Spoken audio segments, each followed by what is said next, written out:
Hello दोस्तों, आप लोग कैसे हैं। आप लोग का स्वागत है DXB इलेक्ट्रिकल लर्निंग में। एक बार और मैं आ गया हूं आप लोग के सामने एक नई वीडियो के साथ। तो आज का जो टॉपिक है वो बेंच के बारे में है। जैसे कि आप यहां पे देख रहे हैं बेंच, इस बेंच को इंडस्ट्रियल एरिया में या कंस्ट्रक्शन साइट पे या कभी कभी हाउस में भी ये यूज करते हैं। किसी सामान को पुल करने के लिए या किसी सामान को लिफ्टिंग करने के लिए इसको यूज किया जाता है। इसका कंट्रोल वायरिंग कैसे होता है आज इसी के बारे में हम बात करने वाले हैं। तो सबसे पहले हम यहाँ पे बता देता हूँ, ये पेंडेंट स्विच है, इसको हम बोल सकते हैं ऐसा कि control switch for the bench. तो हम चलिए आगे हम देखते हैं। और इसके लिए ये जो आप देख रहे हैं ये इसमें जो इमरजेंसी जो पुश बटन है, ये छोटा सा यहाँ पे जो रेड कलर का, वो इसमें अंदर जो लगा होता है वो एक NC स्विच लगा होता है। जैसे कि यहाँ पे आप देख सकते हैं इस स्विच में जो स्टॉप वाला जो स्विच है, यहाँ पे आप देख सकते हैं कुछ इस तरह से इसमें स्विच लगा होता है।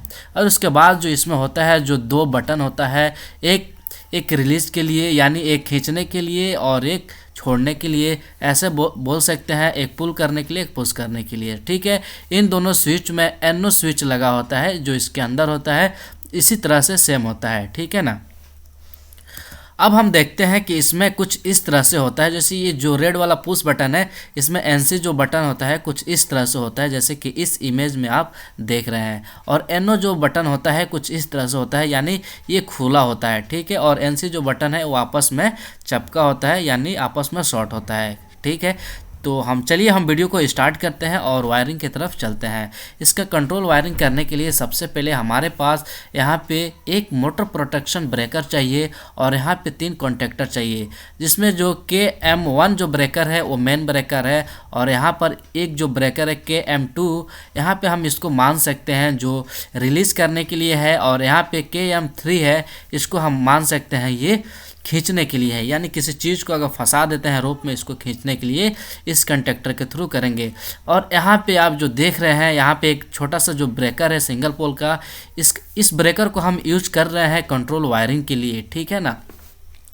अगर कंट्रोल वायरिंग में कोई शॉर्ट सर्किट होता है तो ये ब्रेकर इजीली ये ट्रिप हो जाएगा। ठीक है, और यहाँ पे एक ओवरलोड रिले है, जैसे कि ये मोटर प्रोटेक्शन के लिए इसको भी यूज करते हैं। अगर मोटर किसी भी रीजन से ज़्यादा ओवरलोड रिले, अगर मोटर किसी भी रीजन से ओवरलोड हो रहा है या हीट हो रहा है या कुछ भी प्रॉब्लम हो रहा है, तो ये जो ओवरलोड रिले है ये इजीली ये ट्रिप कर सकते हैं और मोटर आसानी से बंद हो जाएगा। ठीक है, और यहाँ पे ये मोटर जो प्रोटेक्शन है MPCB, ये है मोटर प्रोटेक्शन। ये भी ज़्यादा लोड लेने पर या किसी भी रीजन से शॉर्ट सर्किट होने से ये भी यहाँ पे ट्रिप हो जाता है। अब उसके बाद यहाँ पे आता है इंडिकेटर की तरफ। हम देखते हैं यहाँ पे हम 3 इंडिकेटर को यूज़ किए हैं, R, Y और B, यानी जो रेड वाला इंडिकेटर है और जो येलो वाला इंडिकेटर है और जो ब्लू वाला इंडिकेटर है। इन तीनों इंडिकेटर के हमने पावर सप्लाई के लिए यूज़ किया है। अगर हमारे पावर पैनल में अगर पावर सप्लाई है अगर पावर सप्लाई है तो ये तीनों इंडिकेटर ये आपस में इंडिकेट करेंगे, यानी रेड और येलो और ब्लू। और यहाँ पे ग्रीन वाला जो इंडिकेटर है इसको हम कनेक्ट कर रखे हैं यहाँ पे जो मेन कंडक्टर के साथ। अगर जिस टाइम में मेन कंडक्टर ऑन रहेगा यानी इमरजेंसी स्विचें ऑन रहेंगी, तो उस टाइम में यहाँ पे जो ग्रीन वाला जो इंडिकेटर है उस टाइम में इसका जो बत्ती है वो जलता रहेगा, यानी इंडिकेट करता रहेगा। और यहाँ पे हम देख सकते हैं एक पेंडेंट स्विच हमने लगा रखा है, जो कि हम इसको रिलीज करने के लिए मोटर को और यहाँ पे खींचने के लिए। ठीक है, यानी मोटर को चलाने के लिए हमने इसको लगा रखा है। और जो ये एक इमरजेंसी स्विच है, इमरजेंसी स्टॉप बटन इसको बोलते हैं, इसको इमरजेंसी स्टॉप बटन बोलते हैं। इसको हमने पैनल को ऊपर लगाना है। ठीक है ना, और ये चारों इंडिकेटर को भी पैनल के ऊपर लगाना है। ठीक है, यानी किसी भी इमरजेंसी सिचुएशन में अगर पैनल में यानी शॉर्ट सर्किट होता है, उस समय में जो बंदा वहाँ पे रहेगा या कोई भी रहेगा, उस समय इमरजेंसी स्टॉप को दबा देगा, उस समय शॉर्ट सर्किट यानी हमारा जो मोटर है बंद हो जाएगा। और वहाँ पे भी ये पेंडेंट जो स्विच है, यहाँ पे भी एक रेड वाला जो बटन है, इसको भी दबाने से हमारा मोटर बंद हो जाता है। यानी कोई शॉर्ट सर्किट भी होगा तो यहाँ पे मोटर प्रोटेक्शन ब्रेकर है, यहाँ पे ओवरलोड रिले है, पूरा मतलब प्रोटेक्शन के साथ हम इस वीडियो को बना रहे हैं। तो हमारे वीडियो को आप एंड तक देखते रहिएगा। अगर हमारे वीडियो अच्छा लगेगा तो हमारे वीडियो को लाइक करिएगा और चैनल को सब्सक्राइब करिएगा। यहाँ पे आप देख रहे हैं हम मोटर को भी यूज किया है, जो कि बेंच का ही मोटर है। ठीक है, ताकि आप लोग को आसानी से समझ में आए। तो सबसे पहले हमारे पास क्या होना चाहिए, सबसे पहले तो हमारे पास पावर सप्लाई होना चाहिए, जो कि 3 फेज का होना चाहिए। प्लस में न्यूट्रल भी होना चाहिए। ठीक है, यहाँ पे आर वाई बी और एन को लेने के बाद हम क्या करेंगे, कुछ इस तरह से लेंगे। ठीक है, उसके बाद हम क्या करेंगे, यहाँ पे आर वाई बी 1/1 करके यहाँ पे जो एक जो ब्रेकर लगा है एम सी, यहाँ पे जो ब्रेकर लगा है एम पी सी बी करके, इसमें हम लाकर 1/1 करके कनेक्ट कर देंगे। कुछ इस तरह से कनेक्ट करने के बाद उसके बाद हम क्या करेंगे, इसका जो नीचे वाला टर्मिनल है यानी T1 और T2 और T3 टर्मिनल है, इससे हम एक एक वायर को निकालेंगे। यानी रेड वायर को लाकर हम KM1 जो कंटेक्टर है, यहाँ पे आप देख सकते हैं, यहाँ पे लाकर हम नीचे वाला में यानी T1 टर्मिनल में कनेक्ट करेंगे। उसके बाद हम क्या करेंगे, इसी ब्रेकर से T2 टर्मिनल से उठाएंगे एक और येलो वायर को, और यहाँ पे इसी कंटेक्टर का T1 टर्मिनल में हमें लाकर कनेक्ट कर देना है। उसके बाद ठीक यहाँ पे T3 से उठाएंगे और T3 टर्मिनल में हमें लाके कनेक्ट कर देना है। अब उसके बाद हमें क्या करना है, और जो इस कंटेक्टर का जो ऊपर वाला जो टर्मिनल है ऊपर वाला जो टर्मिनल है L1 है और L2 है और L3 है। उसके बाद हम क्या करेंगे, L1 से एक वायर को उठाएंगे जो रेड वाला वायर होगा, और KM2 कंटेक्टर का L1 टर्मिनल में हमें लाकर कनेक्ट कर देना है। उसके बाद हम क्या करेंगे, KM1 से L2 टर्मिनल से हम एक वायर को उठाएंगे और L2 टर्मिनल में हमें लाकर कनेक्ट कर देना है। कुछ इस तरह से हमें कनेक्ट करने के बाद हमारा जो वीडियो है ये वेरी लेंदी होने वाला है, लेकिन इस वीडियो को आप आसानी से आप देखते रहिए, और हमारा वीडियो अच्छा लगेगा तो हमारे वीडियो को लाइक भी करिएगा और चैनल को सब्सक्राइब भी करिएगा।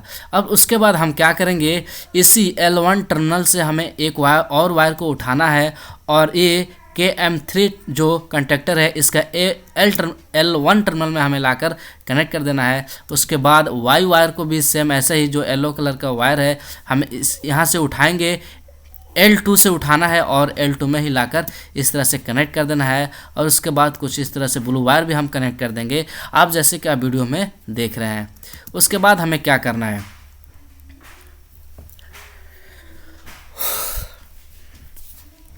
उसके बाद हमें क्या करना है, जो KM2 जो कंटेक्टर है, यहाँ से जो नीचे वाला जो टर्मिनल है, जो T1 टर्मिनल है, इससे हम एक वायर को उठाएंगे, और एक वायर को उठाने के बाद हम कंटेक्टर के KM3 जो कंटेक्टर है इसका T3 टर्मिनल में हमें कनेक्ट करना है। यहाँ पे थोड़ा सा एक मुद्दा के बात है, हम उसको अभी बताएंगे। जो एक बात है, जैसे कि हमारा जो मोटर है जो फॉरवर्ड और बैकवर्ड चलता है, इसके बारे में है, अभी मैं इसको बताता हूँ। ये वायरिंग को कंप्लीट करने के बाद उसके बाद हमें क्या करना है, KM2 यानी T1 जो टर्मिनल है इससे हम एक वायर को उठाएंगे, और यहाँ पे जो सेंटर वाला जो टर्मिनल है यानी T2 टर्मिनल है, इसमें हम ला के कनेक्ट करेंगे। उसके बाद KM2 से हम एक और वायर को उठाएंगे जो कि ब्लू वायर होगा, हमें लाकर यहाँ T1 टर्मिनल में हमें कनेक्ट कर देना है। अब यहाँ पे आप देख सकते हैं इस दोनों कंटेक्टर का यहाँ पे जो वायर है, यहाँ पे सीरियल वाइज है, यानी इसमें रेड है, इसमें वाई है, इसमें ब्लू है, और उसके बाद यहाँ पे ऊपर भी इस कंटेक्टर में भी ऐसे ही सेम है। लेकिन आप नीचे देख रहे हैं, यहाँ पे नीचे थोड़ा चेंज किया हुआ है। यहाँ पे नीचे आप देख सकते हैं, यानी जो ब्लू वाला वायर है यहाँ पे रेड वाला जगह पे कनेक्ट है, यानी ये सीरियल वाइज नहीं है। ये एक फेस क्यों चेंज है, एक फेस इसलिए चेंज है ताकि मोटर का जो डायरेक्शन है वो ईजिली हमारा जो कन्वर्ट हो सके, ईजिली चेंज हो सके, ये इसी के बारे में है। खाना ये सबक का वीडियो पहले बना दे। हाँ खाया भाग, वीडियो के एंड वीडियो में आके लाया तो बगवा कर है। दोस्तों तो इस तरह से अगर हमारा वीडियो अच्छा लग रहा हो आप लोग को, तो हमारे चैनल को आप सब्सक्राइब कर दीजिए, और चैनल को लाइक नहीं किया हमारे वीडियो को। दोस्तों इस तरह से अगर हमारा वीडियो अच्छा लग रहा है तो हमारे वीडियो को लाइक कर दीजिए और चैनल को सब्सक्राइब कर दीजिए। अब उसके बाद हमें क्या करना है, तो इस तरह से हमारा जो इंडिकेटर का अब वायरिंग है, तो हम इंडिकेटर का भी वायरिंग यहाँ पे करेंगे। इंडिकेटर का वायरिंग में क्या करते हैं, जो रेड वाला वायर है, इस रेड वायर को यहाँ पे जो रेड वाला जो इंडिकेटर है, रेड इंडिकेटर में हमें कनेक्ट करना है, ठीक है।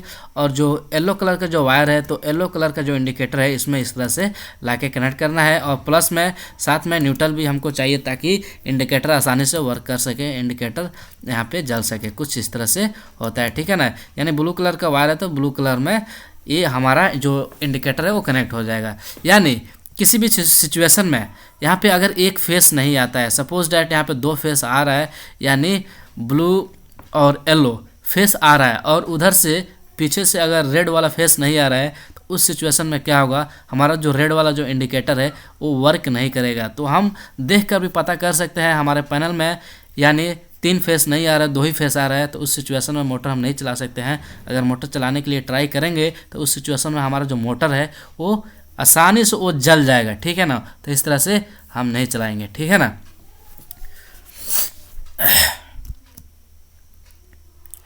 अब उसके बाद हम क्या करते हैं, जो हमारा जो ग्रीन वाला जो इंडिकेटर है इसमें हम न्यूट्रल को हम दे देंगे, ठीक है। कुछ इस तरह से न्यूट्रल देने के बाद हम क्या करेंगे, अब हम आते हैं यहाँ पे, ये जो ब्रेकर है मोटर प्रोटेक्शन का जो ब्रेकर है MPCB जो ब्रेकर है, अब यहाँ पर आएंगे हम नीचे वाले टर्मिनल से यानी T3 टर्मिनल से हम एक वायर को उठा रहे हैं, जो कंट्रोल का जो वायर है हम यहाँ पे नीचे से कहीं से उठा सकते हैं, ठीक है। हम ऊपर से क्यों नहीं उठा रहे हैं, ऊपर से इसलिए नहीं उठा रहे हैं, अगर किसी भी टाइम में हमको मेंटेनेंस करना हो तो हम पावर सप्लाई में नहीं कर सकते हैं, ठीक है ना। तो हम यहीं से ब्रेकर को ऑफ करेंगे, कंट्रोल वायरिंग का भी मेंटेनेंस कर सकते हैं और यहाँ पे जो कंडक्टर 3 कंडक्टर लगा हुआ है मोटर का भी मेंटेनेंस कर सकते हैं यहीं से ब्रेकर को ऑफ करके, ठीक है ना। इसलिए हम नीचे से ही दे रहे हैं, ठीक है ना। अगर हम ऊपर से देते हैं तो हमारा जो पावर सप्लाई आ रहा है पीछे से, तो उधर से हमारा ब्रेकर ऑफ करना पड़ेगा कंट्रोल वायरिंग में कोई चेंजिंग करने के लिए, ठीक है ना, काम करने के लिए। तो इस तरह से हम नीचे से दे रहे हैं, तो आप देखते रहिए। तो इस तरह से कंट्रोल वायरिंग करने के लिए हम लाएंगे एक फेस वायर को लाकर इस ब्रेकर में हम दे देंगे, ठीक है ना। इस ब्रेकर में देने के बाद हम क्या करेंगे, इस ब्रेकर से हम एक आउटपुट वायर को निकालेंगे जो कि फेस वायर होगा। आउटपुट वायर को निकालेंगे और जो ओवरलोड रिले का जो 55 नंबर जो टर्मिनल है इसमें हमें लाकर कनेक्ट कर देना है। यानी हम एक इनपुट वायर को निकालेंगे इस ब्रेकर से और यहाँ पे जो 95 नंबर टर्मिनल है हमें उसमें लाकर कुछ इस तरह से कनेक्ट कर देना है। और उसके बाद हमारे कौन है रे, आ जाइए, भाग, कौन है रे, सबर कर सुल्तानी के।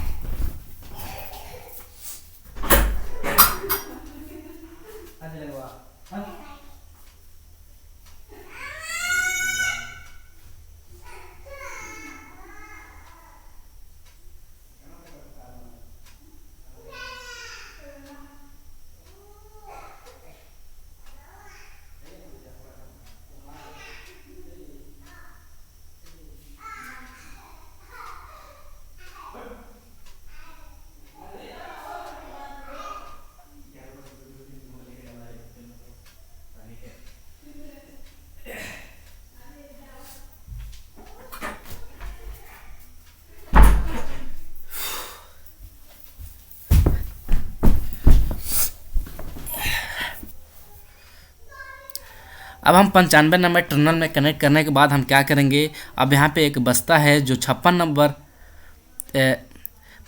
नंबर टर्मिनल में हम कनेक्ट करने के बाद हम क्या करेंगे, यहाँ पे 96 नंबर टर्मिनल को टर्मिनल से हम यहाँ से हम 96 नंबर टर्मिनल से एक वायर को उठाएंगे और ले जाकर जो ये पैनल के ऊपर जो हमारा जो ये लगेगा, क्या बोलते हैं, ये जो पुश बटन है, जो इमरजेंसी पुश बटन है, इसके एक टर्मिनल में हमें ले जाकर कनेक्ट कर देना है। और उसके बाद हमें क्या करना है, इसी पुश बटन से यहाँ पे आउटपुट एक निकालेंगे जो फेस वायरी होगा।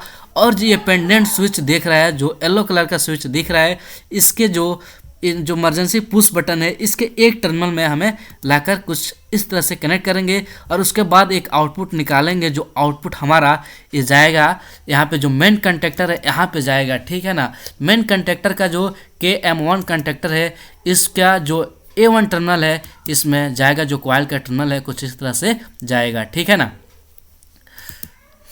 अब उसके बाद हम क्या करेंगे, KM टर्मिनल का जो A1 जो टर्मिनल है इससे हम एक और वायर को निकालेंगे, यहीं से एक वायर को निकालेंगे और जो कंडक्टर का NO टर्मिनल है हमें इसमें लाकर कनेक्ट कर देना है। यानी NO टर्मिनल में यानी 30 नंबर टर्मिनल में हमें कनेक्ट करना है। हम इसमें इसलिए कनेक्ट कर रहे हैं ताकि जो ये जो ग्रीन वाला जो लाइट है इंडिकेटर है यहाँ से हम आसानी से जला सकें। यानी जिस टाइम में कंडक्टर ऑन होगा उसी टाइम में ये जो इंडिकेटर है उसी टाइम में वर्क करना चाहिए, ठीक है ना।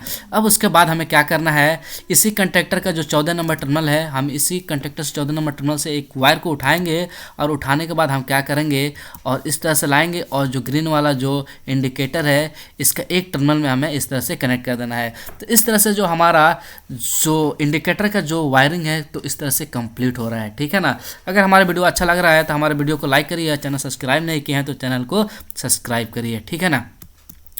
अब उसके बाद हमें क्या करना है, अब हमारा बारी आता है न्यूट्रल का, ठीक है ना। तो हमें क्या करना है, ये तीनों टर्मिनल में हमें न्यूट्रल भी चाहिए ताकि कंडक्टर को इजीली हम ऑन ऑफ कर सकें। अगर बिना न्यूट्रल का जो वीडियो आप देखना चाहते हैं बिना न्यूट्रल को ऑन ऑफ करने के लिए, तो उसका लिंक हम डिस्क्रिप्शन में दे देंगे, वो भी वीडियो देख लीजिएगा, ठीक है ना। उसके बाद हमें क्या करना है, A2 टर्मिनल में न्यूट्रल कनेक्ट करने के बाद इसी A2 टर्मिनल से हम एक और वायर को उठाएंगे और KM2 जो कॉन्टेक्टर है उसका A2 टर्मिनल में हमें लाके कनेक्ट कर देना है और यहीं से और एक और वायर को उठाएंगे और जो तीसरा नंबर जो कॉन्टेक्टर है KM3 कॉन्टेक्टर है उसका A2 जो टर्मिनल है उसमें हमें लाकर कुछ इस तरह से कनेक्ट कर देना है। तो इस तरह से हमारा जो वीडियो है ये लगभग एक कंप्लीट ही हो रहा है। अगर हमारा वीडियो अच्छा लग रहा हो तो हमारे वीडियो को लाइक करिए, चैनल को सब्सक्राइब नहीं किए हैं तो चैनल को सब्सक्राइब करिए। अब हमें क्या करना है, अब यहाँ पे आता है 2 नंबर जो कंडक्टर है और 3 नंबर जो कंडक्टर है, यहाँ से जो NC पॉइंट है यानी 21 नंबर जो पॉइंट है, 21 नंबर यानी जो कंडक्टर है, अब हमारा जो 21 नंबर जो टर्मिनल है NC टर्मिनल है, इससे हम एक वायर को उठाएंगे और कंडक्टर यानी 3 नंबर कंडक्टर का A1 जो टर्मिनल है हमें इसमें लाकर इस तरह से कनेक्ट कर देना है। अब उसके बाद हमें क्या करना है, जो 3 नंबर जो कंडक्टर है इसी कंडक्टर का जो 21 नंबर जो टर्मिनल है यानी जैसे कि इस कंडक्टर में हमने कनेक्ट किया है उसी तरह से हम इस कंडक्टर से एक वायर को उठाएंगे 21 नंबर टर्मिनल से उठाकर और यहाँ पे लाएंगे जो 2 नंबर जो कंडक्टर है, 2 नंबर कंडक्टर का A1 टर्मिनल में हमें लाके कनेक्ट कर देना है। इस वायरिंग को हम बोलते हैं यानी इंटरलॉकिंग बोलते हैं। अगर कोई भी बंदा इस दोनों पुश बटन को यानी इस दोनों पुश बटन को साथ में दबाए तो हमारा जो मोटर एक शॉर्ट सर्किट ना हो, तो इसी को बोलते हैं। यानी आपस में दोनों दबाएगा तो ये मोटर नहीं चलेगा, ठीक है ना, 1 बाय 1 ही चलेगा, ठीक है ना, टक टक टक टक ये ऑन ऑफ होता रहेगा, यानी दोनों साथ में नहीं चल सकता है, ठीक है ना। तो इसको हम बोलते हैं इंटरलॉकिंग। इसके लिए इंटरलॉकिंग करते हैं ताकि हमारा जो मोटर है वो सेफ रह सके। अब हम क्या करेंगे, अब हमें क्या करना है, यहाँ पे बचता है जो पेंडेंट जो स्विच है, हमें यहाँ जो NO स्विच है, अब यहाँ से हम एक वायर को निकालेंगे और यहाँ पे हम लाएंगे जो तीसरा नंबर जो वायर है, तीसरा नंबर वायर। अब हम क्या करेंगे, जो पेंडेंट स्विच है जो NO स्विच है, यहाँ पे आप देख सकते हैं 2 NO स्विच है, ठीक है ना। तो अभी हम 2 NO स्विच इस दोनों कंडक्टर के लिए एक एक हम यूज करने वाले हैं, ठीक है ना। तो आप सेंटर में जो आप देख रहे हैं जो स्विच को हम यहाँ से क्या करेंगे, एक वायर को उठाएंगे, यहाँ पे जो तीसरा नंबर जो कंडक्टर है, यहाँ पे जो 22 नंबर जो टर्मिनल है हमें इसमें लाके कनेक्ट कर देना है। यानी जिस टाइम में हम यहाँ पे जो सेंटर वाला जो पुश बटन दबाएंगे, जिस टाइम में हमारा पुश बटन दबेगा तो पावर सप्लाई यहाँ पर आएगा और उसके बाद यहाँ पर आएगा, यानी यहाँ से आकर यहाँ पे यानी 2 नंबर जो कंडक्टर इसमें आ गया, यानी 2 नंबर जो कंडक्टर काम करेगा, ठीक है ना। उसके बाद हम क्या करेंगे, यहाँ पे जो ब्लैक वाला जो आप पुश बटन देख रहे हैं, अब उसके बाद हम यहाँ से एक वायर को उठाएंगे और यहाँ पे लाके कनेक्ट करेंगे, यानी दो नंबर कंडक्टर का जो 22 नंबर टर्मिनल है हमें उसमें लाकर यहाँ पे कनेक्ट करना है, ठीक है ना। उस सिचुएशन में अगर हम इस पुश बटन को दबाएंगे तो यहाँ से पावर सप्लाई जाकर यहाँ से ये वाला कंडक्टर काम करेगा, यानी 3 नंबर जो कंडक्टर है ये वाला काम करेगा। यानी इसको हम बोलते हैं इंटरलॉकिंग। यानी कोई भी बंदा अगर आता है दोनों स्विच को आपस में प्रेस कर देता है, दोनों साथ अगर कोई भी बंदा आता है अगर दोनों स्विच को आपस में यानी टुगेदर प्रेस करता है दोनों साथ में ही, तो ये दोनों कंडक्टर टक टक टक टक ऑन ऑफ होते रहेंगे लेकिन मोटर नहीं चलेगा, ठीक है ना। तो इसको इंटरलॉकिंग बोलते हैं। आपका मोटर है जो शॉर्ट सर्किट से बच जाएगा, ठीक है ना। तो इस तरह से हमारा वीडियो है इस तरह से कंप्लीट हो रहा है, ठीक है ना। इसमें हम बहुत सारे अभी कुछ भी इक्विपमेंट नहीं लगाए हैं, ये सिंपल अभी ये वायरिंग है, ठीक है ना। अभी हम ओवरलोड के लिए इंडिकेटर नहीं लगाए हैं। अगर ओवरलोड हमारा ट्रिप होता है तो हमारा इंडिकेटर नहीं है तो इंडिकेट नहीं करेगा, हम इसके लिए इंडिकेटर भी लगा सकते हैं। ये तीनों कंडक्टर के लिए सेपरेट इंडिकेटर भी लगा सकते हैं। यहाँ पे इस ब्रेकर में एक एक्सिलरी कॉन्टैक्ट भी लगता है, इसमें एक्सिलरी कॉन्टैक्ट भी लगाकर हम इसका कंट्रोल वायरिंग कर सकते हैं ताकि जिस टाइम में ये ब्रेकर ट्रिप हो जाए उस टाइम में हमारा जो कंट्रोल वायरिंग है वो काम करना बंद कर दे, ठीक है ना। ये सिंपल वायरिंग है, आप देख सकते हैं। अगर तो उसके बाद हमें क्या करना है, हम मोटर को वायरिंग कर देंगे जैसे कि मोटर को वायरिंग होता है, ठीक है ना। यहाँ पे रेड वायर को निकाल कर यहाँ पे कनेक्ट कर देना है और येलो वायर को निकाल कर यहाँ पे कनेक्ट कर देना है, और उसके बाद ब्लू वायर भी हम कनेक्ट कर देंगे, ठीक है ना। कुछ इस तरह से कनेक्ट कर देंगे। तो हमारा वीडियो कंप्लीट हो रहा है। अगर हमारा वीडियो अच्छा लगा हो तो हमारे वीडियो को लाइक करिएगा। अगर चैनल को सब्सक्राइब नहीं किए हैं तो चैनल को सब्सक्राइब करिएगा इसी तरह से वीडियो देखने के लिए। चलिए हम वीडियो को एंड करते हैं अब।